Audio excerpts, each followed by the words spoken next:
अस्सलाम वालेकुम दोस्तों, क्या हाल है। उम्मीद करते हैं सब भाई ठीक होंगे। मैं भी ठीक हूँ। ये है मेरी छोटी सी परी हानिया बेटा, क्या हाल है। ये कैमरे देखो।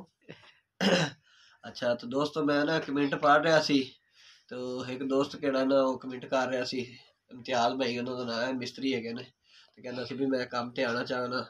ते मैं इम्तियाज भाई ਨੂੰ कहना चाहना भी यार केड़ा ना साडे कोल 3-4 साइडां चल रही ने, सुख चैन है ते डिफेंस, दो साइड है एक कनाल व्यू।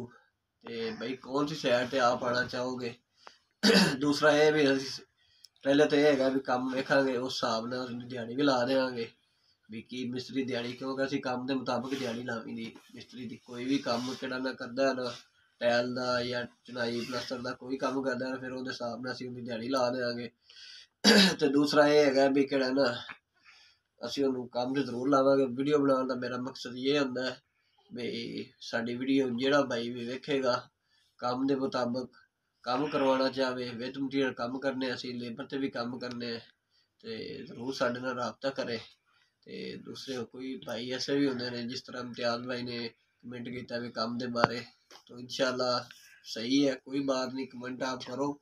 काम की जरूरत होंगी सानू, मिस्त्री जरूरत हैगी है, कोई गल नहीं रख लांगे। तो जिस भाई ने कमेंट करने कमेंट भी दस सकता है, या कमेंट कोई काम शाम के बारे भी काम करवाना हो तो फिर भी रबता कर सकते। अज मैं स्क्रीन पर अपना नंबर ला देंगा, तो मेरे ना भाई रबता कर लेगा इम्तियाज भाई।